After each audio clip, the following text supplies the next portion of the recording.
lang eh, syempre. And dahil mag-fishing kami, so mainit doon.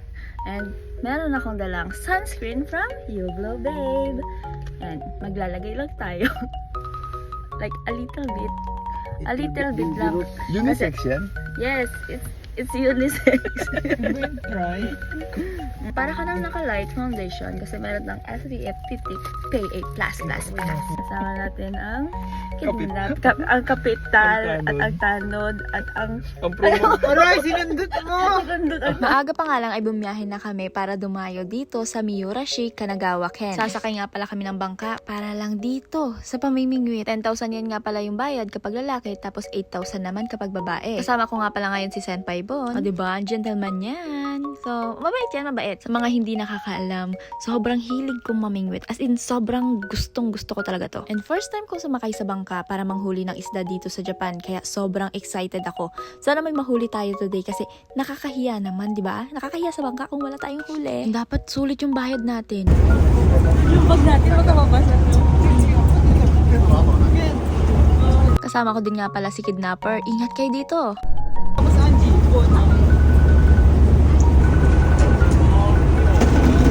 Ayaw nila tayong katabi. Sa mga hindi nakakaalam, si Kuya Ken nga pala yung kapatid ni Kidnapper. Madalas taga-video, taga-picture, alalay, mga ganun namin. Charis. Pero sobrang bait niyan. Follow nyo na siya sa kanyang Facebook page, Kuya Ken. Okay, dito ka. Huwag mo na ano yung pa mo, magbasa ka kagad. Basa ka dun. May dala na nga din kaming cooler, tapos maraming yelo kasi feeling namin marami kaming mahuhuli today. Sobrang saya ko dyan, ang sarap sa feeling, at alam ko ganito din yung mga may experience or mararamdaman na mga may hilig mamingwit. And ito yung first time ko mamingwit sa gitna ng karagatan. Dalas yung mga binibingwit lang namin, yung mga nasa bato-bato, ano bang tawag sa isda na yun? Basta yun. Hi. Sa binayadan nyo, libre na pala lahat ng gamit. Dito mo kasi i-fix mamaya yung pamingwit mo. Okay. Dito mo siya bibitawan. Tapos pag inaangat mo, nakapatong lang siya dito. So, ina-explain nga pala sa akin ni Kidnapper kung paano mag-set up ng pamingwit. So, sa bandang huli, siya rin lang naman nag-set up, di ba? Magbabayad 2,000. Oo. Huwag nating mawalain ha. Siya pa yun, pangkain mo siya. Oo. Pag nawala. Hindi, talunan mo, habulin ba? Mayor. Ayan, ano na to? Kain? Ito, dito mo lalagay yung pain, pantawag sa isda. Tapos ito, dun sa sipa. Ah, okay. Pag wala ka na huli, mamalengke na lang tayo. Sige. Naman di kuryente ka. Nakikita niya. Tapos ito, Ah. di kuryente, dito nakasaksak. Ah. Ikaw.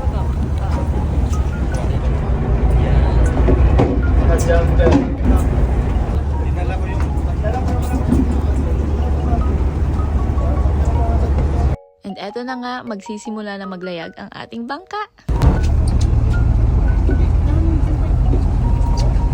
Jack!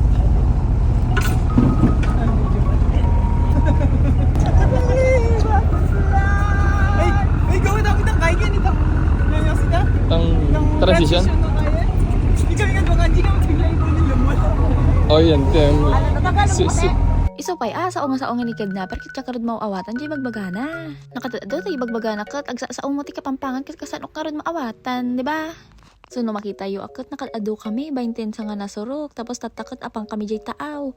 Diyak amo no, anya ti maalak, balyenan sa. No, mapanunod ko nga balyena ti maalak, kasanok ngay nga iyawid ajay. Okay na naman tatay, binulod ko nga kalulugong kasanok ngay no, maiyangin jay taaw. Ato'y matmaysaan, adayo kami pailangkot, agikabkabil ti apanan. O, wash out sa inyo, shout out nga pala sa mga Ilocanong palagi nanonood sa akin, taga-no kayo, aya. So, dahil nandito na tayo sa tingan ng kawalan, ayan, sineset up na namin yung pamingwit ko kasi, ano daw, ilalapag na daw. So, dito sa area namin, may pang-radar sila ng isda. Kunyari, sasabihin nila 60 meter, ilapag nyo yung tansi nyo ng mga 60 meter or 70 meter. Tapos, ilalapag namin ng ganun kasi andun daw yung mga isda. So, ganun yun. Ito meron. Mayroon sanang pangil ng isda kaso nakawala. Nabumpira yung isda. Ganito mo, maglagay ng pa. Na para bang araw-araw mo itong ginagawa. Maglagay ng pa.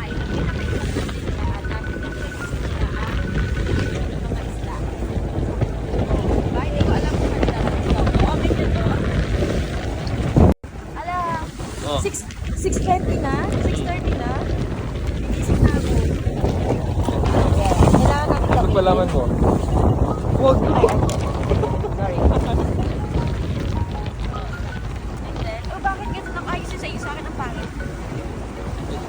Gawa mo.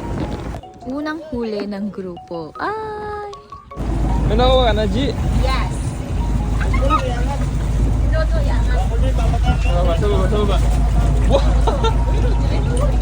Wala yan eh. Picture mo kami. Oh, kaya. Senpai, sa likod. Okay.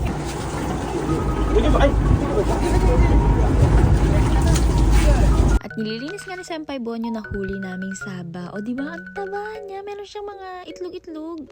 Sayang. Ito. Ha? Hindi na guys ka? Oh. May ulam ka na, Jake. Yes! Kapag wala na nga isda dun sa lugar namin, palipat-lipat kami ng pwesto. Puro saba at aji nga lang yung target namin. Itsura ng mga walang huli. Itsura ng may huli. Kita mo yung huli. Ito ang huli. Galing ko.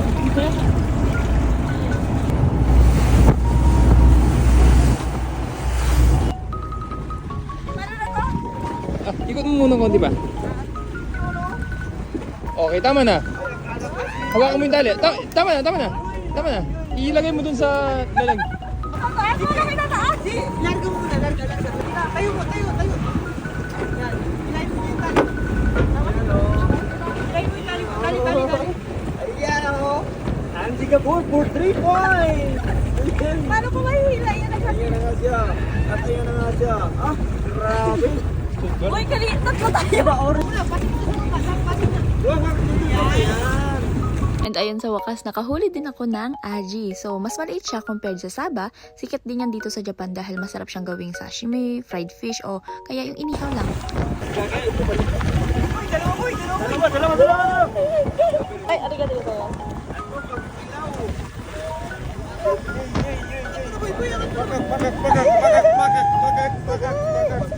And yun na nga, nagsunod-sunod na yung mga huli namin. Sobrang sulit.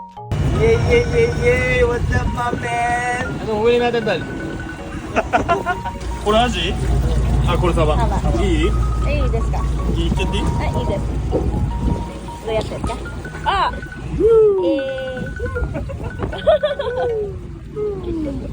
Tinuruan nga pala kami nung may-ari ng bangka kung paano daw yung tamang bugbubukyaw. Anong tawag dyan? Pagdatanggal ng mga laman loob ng isda. Kaya naman, itatry din natin. Nandito yung asang? Fresh na fresh.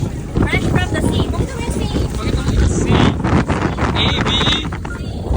Pakita mo yung kulang asa. Tapon, saan tawag? Saan? Yo! Tapos, susukutin daw dito. Gamit tayo. 1 finger, 2 finger.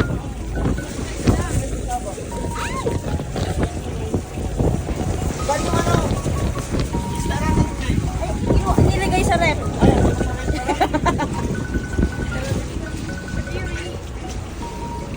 Ano bang dudukutin ko dito? Ano pinagagawa mo? Ito, dudukutin ko. Ay, may itlog! Babae siya. Ay, may anak! Oh. This is it. Look. Ayan, importante yan. Ito. Magkano kilo dyan, Day? 50 na lang, 50 per kilo. Tagsing ko. Yeah. Yakan iyo. Alright. Paano? So sabi nila, sinasabi nung yung ang tawag sa kanila? Barkero. Yung barkero na, 50, o kaya 60, sabi niya, ganun yung ibabagsak mo dito. Sinabi niya, 50 to 55. So, ang ginawa ko, 52.4. So, ito yan. Ikaw, pakita mo to. Kinanito natin, 53, di ba? Ayan, akong ulit, tapos, parang may nakahuli tayo. Nakahuli na naman tayo ng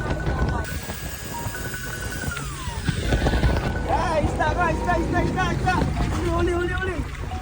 Isda po ya.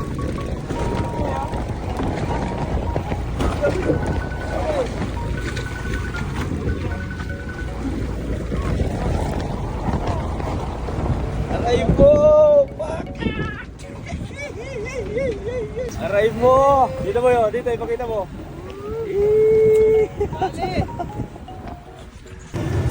Wow, bakang uy! Ay na uy! Pag Pangangat neto nakapoil kagad mo eh.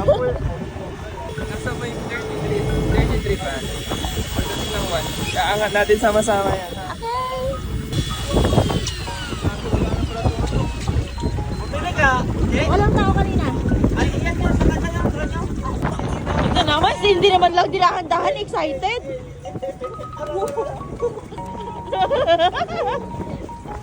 Oh, picture dyan. Picture. Galing. Galing.